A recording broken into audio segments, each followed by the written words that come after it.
अस्सलाम वालेकुम dear students, उम्मीद है आप सब खैरियत से हैं। ZTBL में ऑफिसर ग्रेड 3 के इंटरव्यूज़ में जो रिसेंटली अपडेट्स आई हैं उनमें ज़्यादा कॉम्प्लिकेटेड क्वेश्चंस नहीं किए गए।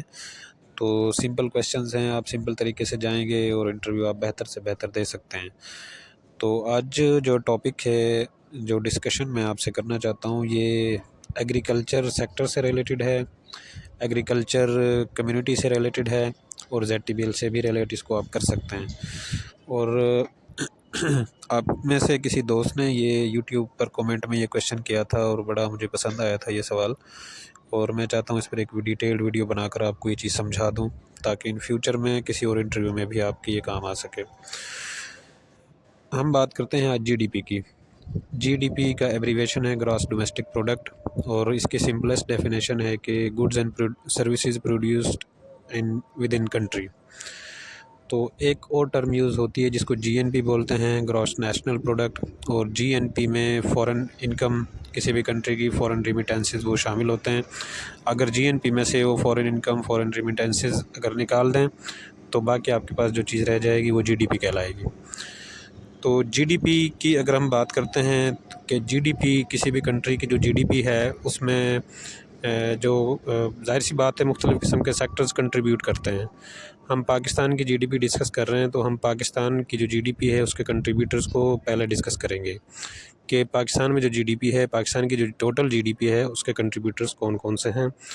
इनमें पहला है एग्रीकल्चर सेक्टर, और इस आजकल जो है लेटेस्ट इन्फॉर्मेशन के मुताबिक पाकिस्तान का एग्रीकल्चर सेक्टर 22% कंट्रीब्यूट कर रहा है, और पाकिस्तान का जो इंडस्ट्रियल सेक्टर है, इंडस्ट्रीज़ हैं, वो पाकिस्तान की जीडीपी में 18% कंट्रीब्यूट कर रही हैं। इसके अलावा जो है सबसे मेन कंट्रीब्यूटर हमारी जीडीपी का वो जो है हमारा सर्विसेज डिपार्टमेंट है, सर्विसेज हैं, और सर्विसेज हमारी कंट्रीब्यूट कर रही हैं 53%। तो ओवरऑल ये 93% बनता है तीनों को मिला के। बाकी 7% में और भी कुछ माइनर चीज़ें शामिल हैं, लेकिन मेन जो कंट्रीब्यूटर्स हैं वो यहाँ पर ये तीन हैं, जिनमें 22% एग्रीकल्चर सेक्टर और 18% इंडस्ट्रियल सेक्टर और 53% ऑलमोस्ट जो है वो सर्विसेज सेक्टर है। देखें, हम एग्रीकल्चर सेक्टर की अगर बात करें पाकिस्तान की जो टोटल पॉपुलेशन है उसका 60% ऑलमोस्ट वो एग्रीकल्चर सेक्टर से एसोसिएटेड है। पाकिस्तान की 60% पॉपुलेशन आप कह सकते हैं वो एग्रीकल्चर सेक्टर से एसोसिएट करती है, यानी देहाती एरियाज़ में रहती है और एग्रीकल्चर पर वो काम कर रहे हैं। लेकिन क्वेश्चन अराइज़ ये होता है कि 60% पॉपुलेशन, टोटल पॉपुलेशन का 60% एक सेक्टर से एसोसिएटेड है, इसके बावजूद वो सेक्टर जीडीपी में कंट्रीब्यूट करता है सिर्फ 22%। तो इसकी रीज़न क्या है? तो ये रीज़न जो है यही मैं आपसे डिस्कस करना चाहता हूँ इसमें वीडियो में। तो इस वीडियो को कंप्लीट देखें ताकि ये क्वेश्चन और इसका कॉन्सेप्ट जो है आपका क्लियर हो। देखें, पहली जो रीज़न है वो है 60% पॉपुलेशन आपकी एग्रीकल्चर सेक्टर से एसोसिएटेड नहीं हो सकती, क्योंकि अगर हम एक देहाती एरियाज़ में रहने वाली फ़ैमिली की बात करें तो वो पूरी की पूरी फैमिली एग्रीकल्चर से एसोसिएटेड कहलाएगी, लेकिन हकीकत में ऐसा नहीं होता। एक फ़ैमिली के अगर 6 मेंबर्स हैं, 5 मेंबर्स हैं, तो उनमें से मैक्सिमम 2 मेंबर्स एग्रीकल्चर प्रोडक्टिविटी से एसोसिएटेड होंगे। वो जो है वो ज़मीनों पर भी काम करेंगे, ज़मीनों की जो प्रोडक्टिविटी है वो उसमें जितने भी वो काम काज होते हैं वो सारे वो करेंगे। लेकिन बाकी जो 3-4 लोग हैं फैमिली के, वो सर्विसेज के पार्ट बन जाते हैं। वो अपने जो लड़के हैं देहात के रहने वाले, वो ज़्यादातर बाहर की फैक्ट्रीज़ में, इंडस्ट्रीज़ में चले जाते हैं, वहाँ जॉब्स करते हैं, मज़दूरी करते हैं या कोई और काम करते हैं या कोई बिज़नेस वगैरह करते हैं।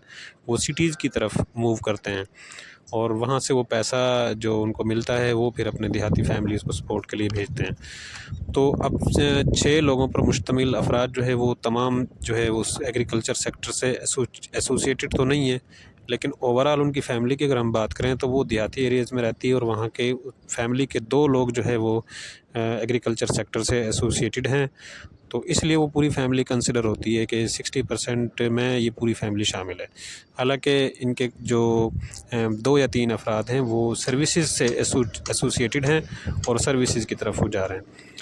तो इसीलिए यही वजह है कि हम जो 60% एसोसिएटेड पब्लिक को कहते हैं उसमें से मोस्ट ऑफ़ दी जो पॉपुलेशन है वो ऑटोमेटिकली सर्विसेज से एसोसिएटेड है, और जिसकी वजह से सर्विसेज का कंट्रीब्यूशन जीडीपी के अंदर ज़्यादा है। नंबर 2 इसकी जो रीज़न है वो है अर्बनाइजेशन। अर्बनाइजेशन जो है वो इंक्रीज़ करती जा रही है हमारी कंट्री में। बहुत सारी जो कल्टीवेटेड लैंड थी वहाँ पर अब जो है वो कॉलोनीज़ बन गई हैं, और जो है मुख्तलिफ़ किस्म की हाउसिंग सोसाइटीज़ ने वो जगह घेर ली है, और वहाँ से जो क्रॉप्स थी वो ख़त्म हो गई हैं। वहाँ एग्रीकल्चर प्रोडक्ट्स अब नहीं होती, वहाँ के बागात को ख़त्म कर दिया गया है, और वहाँ पर हाउसिंग सोसाइटीज़ जो हैं वो बना दी गई हैं। तो ये जो हाउसिंग सोसाइटीज़ हैं एक दफ़ा नहीं बनती, ये डेली बेसिस पर, या आप कहते हैं कि ईयरली बेसिस पर इनके अंदर इजाफ़ा हो रहा है। और बहुत सारी जो एग्रीकल्चर कल्टीवेटेड लैंड थी वो जो है ख़त्म हो गई है, और उसकी किसकी नज़र हो गई है, वो इन हाउसिंग सोसाइटीज़ की नज़र हो गई है। तो देखें जो हमारी जीडीपी के अंदर अगर उनका एक रोल है एग्रीकल्चर सेक्टर का पाकिस्तान की जीडीपी में, तो वो उसके रिड्यूस होने की एक वजह ये भी है कि बहुत सारी एग्रीकल्चर लैंड वो अब हाउसिंग सोसाइटीज़ या अर्बनाइजेशन की नज़र हो चुकी है, वहाँ पर कॉलोनीज़ बन गई हैं और हाउसिंग सोसाइटीज़ ने वो जगह ले ली है। तो रिड्यूस होने की एक रीज़न ये भी है। नंबर 3 हमारे पास है लैक ऑफ टेक्नोलॉजीज़। यानी अगर हम कंपेयर करें अपने नाइबर कंट्रीज़ से, जिसमें चाइना है, चाइना के अलावा इंडिया है, वहाँ पर एग्रीकल्चर सेक्टर्स डेवलप्ड इसलिए ज़्यादा हैं क्योंकि वहाँ पर टेक्नोलॉजीज़, मॉडर्न टेक्नोलॉजीज़ का यूज़ किया जा रहा है अब एग्रीकल्चर डिपार्टमेंट में।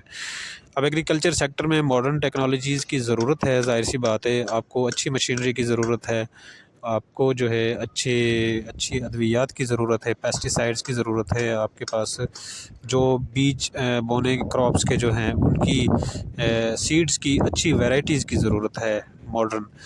तो वो जब तक नहीं होंगे आपके पास, तो आपकी एग्रीकल्चर प्रोडक्टिविटी कम होगी, और एग्रीकल्चर प्रोडक्टिविटी कम होगी तो इट मीन्स कि आपकी जीडीपी के अंदर इसके कंट्रीब्यूशन ऑटोमेटिकली कम हो जाएगी। नेक्स्ट हमारे पास है लैक ऑफ इंटरनेशनल मार्केट्स। इसका मतलब ये है कि हमारी जो एग्रीकल्चर प्रोडक्ट्स हैं उनकी इंटरनेशनल मार्केट में कंपटीशन के वाइज अगर हम देखें तो वो कम है बहुत। हमारे मुल्क से चावल बाहर जाता है, गंदम भी बाहर जाती है, इसके अलावा कुछ और क्रॉप्स भी हैं, उनका भी एक कंट्रीब्यूशन है, वो जाती हैं, एक्सपोर्ट्स में शामिल हैं वो। लेकिन इसके अलावा अगर हम एक कंपटीशन की बात करें तो बाकी ममालिक की जो क्रॉप्स हैं उनका वो ज़्यादा मार्केट शेयर है, वहाँ उनकी सेल ज़्यादा होती है, और हमारी जो प्रोडक्ट्स हैं उनकी सेल कम है।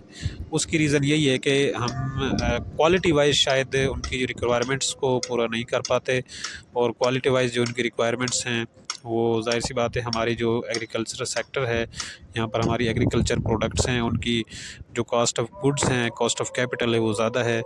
तो शायद यही वजह है कि वो जो कॉस्ट है वो मीट नहीं कर पाती, और इसके अलावा जो प्रोडक्ट्स की क्वालिटी है वो भी बाहर की, क्योंकि हमारे मुल्क में जो मॉडर्न टेक्नोलॉजीज़ हैं उनका यूज़ नहीं होता एग्रीकल्चर सेक्टर के अंदर, जिसकी वजह से हमें इंटरनेशनल मार्केट्स में कंपटीशन का सामना करना पड़ता है। नंबर 5 है इंक्रीज़्ड कॉस्ट ऑफ कैपिटल, जिसकी अभी मैंने बात की है।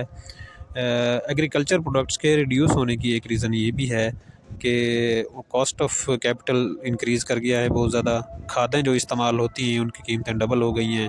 पेस्टिसाइड्स जो यूज़ की जाती हैं इंसेक्ट्स को मारने के लिए, मुख्तलिफ़ किस्म की जो बीमारियां लग जाती हैं फसलों में, तो उनकी कीमतें डबल हो गई हैं, और उनकी कीमत डबल होने की वजह से ज़ाहिर सी बात है कॉस्ट ऑफ कैपिटल इंक्रीज़ हुआ है, और कॉस्ट ऑफ कैपिटल इंक्रीज़ होने की वजह से हमारी जो प्रोडक्टिविटी है वो कम है, खादें कम यूज़ की जाती हैं, पेस्टिसाइड्स कम यूज़ की जाती हैं, जिसकी वजह से प्रोडक्टिविटी रिड्यूस होती है। और प्रोडक्टिविटी रिड्यूस होने का मतलब ये है कि आपकी जीडीपी में ओवरऑल इसका जो कंट्रीब्यूशन है एग्रीकल्चर सेक्टर का वो कम हो जाता है।